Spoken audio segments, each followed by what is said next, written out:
सभी को मेरा जय श्री राम, जय हनुमान। कैसे हैं आप सभी? बताने के लिए हमेशा की तरह कमेंट में जय श्री राम लिखें। और दोस्तों, आ रही है सरस्वती पूजा की घड़ी। तो जितने भी विद्यार्थी हैं या जो भी पढ़ाई करते हैं, गवर्नमेंट जॉब की तैयारी करते हैं और उनको बहुत परेशानी आ रही है पढ़ाई से संबंधित, बहुत तरह की परेशानी। देखिए, पढ़ाई में भी बहुत तरह की परेशानियां होती है, जैसे ग्रह दोष होता है, नज़र दोष होता है, चाहे आप बार बीमार पड़ जाते हैं। आप बहुत लोग ऐसे होते हैं कि पूरे साल अच्छे से पढ़ते हैं और जब उनका परीक्षा का टाइम आता है बस वो बीमार पड़ जाते हैं। ये वीडियो उन लोगों के लिए होगा जो जिनका एग्ज़ाम बहुत नज़दीक आ रहा है, जैसे कि अभी मैट्रिक 10th-12th का एग्ज़ाम होने वाला है, या किसी भी क्षेत्र में आप हैं, किसी भी क्षेत्र में अगर आपका एग्जामिनेशन होने वाला है, चाहे वो कॉम्पिटिटिव जॉब से हो या आपका इंटरव्यू हो, ये सारे चीज़ों से संबंधित मैं आज ये बताने वाली हूँ कि आप सरस्वती जी को कैसे खुश कर सकते हैं, कैसे प्रसन्न कर सकते हैं। और सरस्वती पूजन आ रहा है तो आप उसको कैसे अपने जीवन में, अपने कर्मों के द्वारा, आप पूजा पाठ के द्वारा आप अपने जीवन में उनको प्रसन्न कर सकते हैं, उनकी कृपा प्राप्त कर सकते हैं। क्योंकि देखिए, इंसान के जीवन में अगर लक्ष्मी खुश है, तो अगर आपके जीवन में अगर लक्ष्मी खुश है तो सरस्वती खुद ब खुद आती है। ये आप भी जानते हैं। और इंसान जो है वो सम्मान खुद की जुबान से ही पाता है और अपमान भी खुद की जुबान से ही पाता है। आपको कोई दुखी नहीं कर सकता है। आप वो खुद इंसान है जो खुद को दुखी कर सकते हैं। कैसे? कभी कभी क्या होता है, आप घर में बड़ों लोगों से सुने होंगे कि मुंह से कभी भी गलत नहीं निकालो, मुख में सरस्वती मतलब विराजमान होती हैं। तो क्या ये सच बात है? ये बिल्कुल सच बात है। 24 घंटे में एक बार आपके मुख में माँ सरस्वती का वास होता है और उस समय आप अगर अच्छा बोल रहे हैं तो वो अच्छा भी लगता है, आप बुरा बोल रहे हैं तो वो बुरा भी लग जाता है। ये नहीं मायने रखता कि कब लगेगा, लेकिन वो लग जाता है, वो सच हो जाता है। और अगर ध्यान दीजिएगा कि अगर आप चाहते हैं कि आप अपने जीवन में जो चाहते हैं वो आपका अच्छे से हो, मतलब वो सफल हो, और अपने जीवन में कुछ आपका जो इच्छा है वो पूरा करना चाहते हैं, वो किसी को नुकसान पहुंचाने वाला नहीं होना चाहिए। वो तो आप क्या कीजिएगा, ब्रह्म मुहूर्त के समय उठिएगा और माँ सरस्वती का आवाहन करते हुए अपने जीवन में जो आप चाहते हैं आप उसके बारे में बोलिएगा। 2 दिन 4 बार बोलिएगा। इस तरह से लगातार आप 11 दिन तक कीजिएगा तो आपके जीवन में बहुत बदलाव आएगा। अब बात कर लेते हैं जो मेन बात है कि आप सरस्वती जी को खुश कैसे कर सकते हैं, कौन सा मंत्र उच्चारण कर सकते हैं, कैसे पूजा कर सकते हैं, कैसे कौन सा पुष्प उनको चढ़ा सकते हैं, क्या ऐसा उपाय करना चाहिए जिससे आपका जो स्टडी क्षेत्र है बहुत अच्छा से रहे। तो बात करेंगे सरस्वती पूजन की। तो सरस्वती पूजा के एक दिन पहले आप स्नान ध्यान से शुद्ध हो जाइएगा। अगर लड़कियां हैं तो वो अच्छे से बाल वगैरह धो लीजिएगा। और जिस दिन सरस्वती पूजा रहेगा उस दिन आपको क्या करना है, सुबह उठिएगा। ऐसा नहीं है कि बिल्कुल लेट से उठिएगा, क्योंकि जो ये स्टूडेंट लाइफ के लिए बहुत इंपॉर्टेंट है। तो जो विद्यार्थी जीवन होता है उसमें आलस्य का नाम नहीं होना चाहिए। तो यहाँ पे सरस्वती जी को प्रसन्न कर रहे हैं तो आप विद्यार्थी जीवन है, आपको अपना जीवन सुधारना है, आपको विद्या प्राप्त करना है, विद्या का मांग करना है माँ से। तो आपको क्या करना है, आपको उस दिन सवेरे उठना है, मतलब प्रातः काल आपको उठना है, घर की साफ सफाई करना है, आपको पूजा रूम का साफ सफाई करना है, एक चौकी रखना है, मतलब ये कुछ रखने वाला, उसमें आप माँ सरस्वती का कोई फोटो रख लीजिएगा, तस्वीर रख लीजिएगा। फोटो तो आप लेंगे ही, आप स्टूडेंट है तो। उससे पहले आपका जो पढ़ने का जो स्थान होगा, जैसे कॉपी किताब का अलमीरा होगा, आपका टेबल होगा, स्टडी टेबल होगा, उसका आपको अच्छे से सफाई कर लेना है 1-2 दिन पहले ही।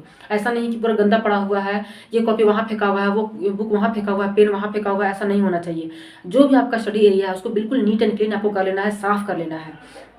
उसके बाद आप माता को, मतलब माँ का फोटो आप रखेंगे और उसके बाद क्या करेंगे, आप उनके पास पीला पुष्प रखिएगा, क्योंकि माँ सरस्वती को पीला बहुत पसंद है। पीला मतलब पीला रंग से वो बहुत प्रसन्न होती हैं। पीला कोई फूल रख लीजिएगा, कोई पीला मिठाई रख लीजिएगा। ऐसा कोई बंदिश नहीं है, लेकिन कोशिश कीजिएगा, एक बार कोशिश करने में कोई दिक्कत नहीं है। आप कोशिश कर सकते हैं, पीला वस्त्र धारण कर सकते हैं, जैसे लाल पीला हो गया, ऑरेंज कलर हो गया, आप वस्त्र धारण कर सकते हैं। उनके सामने एक दीपक जलाइएगा, अगरबत्ती जलाइएगा और सरस्वती जी का जो मंत्र है, या देवी सर्वभूतेषु विद्या रूपेण संस्थिता नमस्तस्यै नमस्तस्यै नमस्तस्यै नमो नमः, ठीक है। ये एक मंत्र है, मैं आपको दे दूंगी, आपको स्क्रीन पे दिखेगा या मैं डिस्क्रिप्शन में डाल दूंगी। आप इसका 108 बार अगर आप जाप कर लेते हैं तो ये आपके लिए अति उत्तम होगा, ठीक है, अति उत्तम होगा। और जो अगर ये विद्यार्थी देख रहे हैं या जो माता पिता देख रहे हैं, अगर आप लोग मांस मदिरा का सेवन नहीं करते हैं, मतलब बिल्कुल आप शाकाहारी हैं, शुद्ध शाकाहारी हैं, तो एक स्फटिक का माला आता है माँ सरस्वती को प्रसन्न करने के लिए। एक स्फटिक का माला आता है, आप उसको अपने बच्चे को पहना सकते हैं, या खुद आप पढ़ाई करते हैं तो आप भी पहन सकते हैं उसको, ठीक है। तो उसको पहले गंगा जल से धो लीजिएगा और उसके बाद आप उसको पहन सकते हैं। अब क्या करना है कि जो माला होगा उससे क्या होगा कि आपका एकाग्रता बढ़ेगा, आपका स्मरण शक्ति बढ़ेगा। इससे जैसे ये उन लोगों के लिए जो बहुत मेहनत करते हैं, ऐसा नहीं है कि वो पढ़ाई नहीं करते हैं और बस पूजा पाठ से ही आगे बढ़ना चाहते हैं, टोटके करते रहते हैं, उनके लिए नहीं है। जो सच में मेहनत करते हैं, जो विद्यार्थी हैं या जो ऐसे लोग हैं, जैसे कि मान लीजिए मैं भी पढ़ाई कर रही हूँ तो मेरे जैसे लोग, या जो तैयारी करते हैं उन जैसे लोग जो मेहनत बहुत करते हैं, उनके लिए है। तो आप स्फटिक का माला पहन सकते हैं, उसमें एकाग्रता आपका बढ़ेगा, स्मरण शक्ति आपका बढ़ेगा, साथ ही साथ आप क्या भोग लगा सकते हैं, तो आप बेसन का लड्डू का भोग लगा सकते हैं। और जैसे कि उनको श्रृंगार का भी सामान चढ़ा सकते हैं, मतलब श्रृंगार का सामान में मतलब बिंदी हो गया, चूड़ी हो गया, क्योंकि जो सरस्वती माता वो बहुत सादगी वाली माँ है। देखिए जो स्टूडेंट है वो बहुत, उसको सादगी रहना ही चाहिए। जो छात्र है वो चमक धमक में रहेगा तो वो पढ़ाई कभी नहीं कर सकेगा। तो उसको आप माँ को जैसे चूड़ी हो गया, बिंदी हो गया, जो भी चढ़ा सकते हैं आप, श्रृंगार का सामान को चढ़ा सकते हैं। और अगर आप जैसे कि कुंवारी हैं तो आप अपनी मम्मी को दे सकते हैं, या आप मैरिड है तो वो आप चीज़ आप खुद इस्तेमाल कर सकते हैं। साथ ही साथ आपको एक कॉपी और लाल पेन जरूर चढ़ाना चाहिए, ठीक है। और वो पेन ऐसा होना चाहिए, लाल पेन और ब्लू पेन, वो पेन ऐसा होना चाहिए कि आप जैसे कि कोई भी एग्जाम देने जा रहे हैं तो आप उसको यूज कर सकते हैं। लाल पेन का तो यूज नहीं करेंगे, लेकिन लाल पेन शुभ के लिए चढ़ाया जाता है, ठीक है। आप ब्लू पेन चढ़ा सकते हैं, जितना भी आप चढ़ा सकते हैं। आप रिफिल को चढ़ा सकते हैं ताकि आप इसको रिफिल को बार बार वो एक खत्म हो तो दूसरा लगा सकते हैं आप। कॉपी आप चढ़ाइए।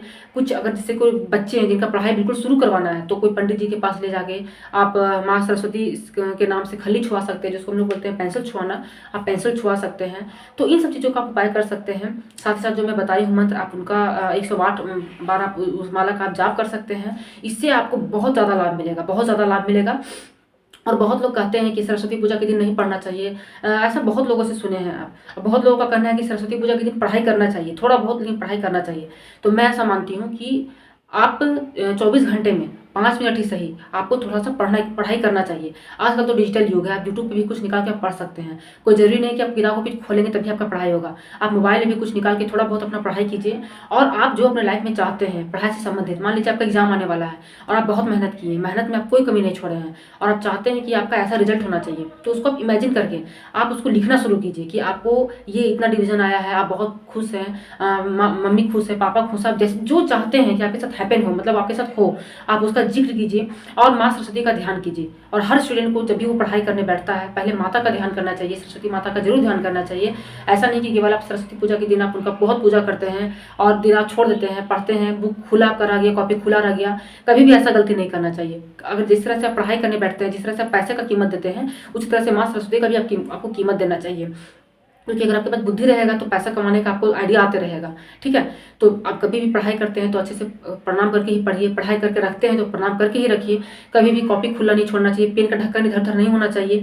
साथ ही साथ आपका जो पूजा एरिया है, पढ़ाई का जो एरिया है, जो स्टडी टेबल हो गया या सेल्फ आपका हो गया या अलमीरा हो गया, जो भी आपका पढ़ाई से संबंधित कुछ सामान आप रखते हैं उसका हमेशा साफ सफाई होना चाहिए। जिन स्टूडेंट का अलमीरा हमेशा उथल पुथल रहता है, मतलब अस्त व्यस्त रहता है, समझ जाइए कि उनके साथ ग्रह दोष चल रहा है। उनका जो पढ़ाई में है किन्हीं ने नजर लगा दिया है, इस बात का आपको ध्यान रखना चाहिए। साथ ही साथ सरस्वती पूजा के दिन आपको हाथ में पीला धागा बांधना है, इससे आपको बहुत लाभ मिलेगा। तो उम्मीद करती हूँ आज का वीडियो आप लोग के लिए बहुत हेल्पफुल रहा होगा। कि वीडियो हर उन स्टूडेंट के लिए है जो अपने जीवन में कुछ करना चाहते हैं, वो मेहनत तो करते हैं, उनको सफलता नहीं मिलता है और वो सफलता पाना चाहते हैं। तो ये वीडियो उनके लिए रहेगा। तो मिलूंगा ऐसे ही और वीडियो के साथ, तब तक के लिए चैनल को लाइक करना है, आपको वीडियो को शेयर करना है, चैनल को सब्सक्राइब कर लेना है, वीडियो को लाइक करना है और कमेंट में जय श्री राम और माँ सरस्वती जरूर लिखिएगा, जय माँ सरस्वती। तो मिलूंगा ऐसे ही और वीडियो के साथ, तब तक के लिए जय श्री राम, जय हनुमान, जय माँ सरस्वती।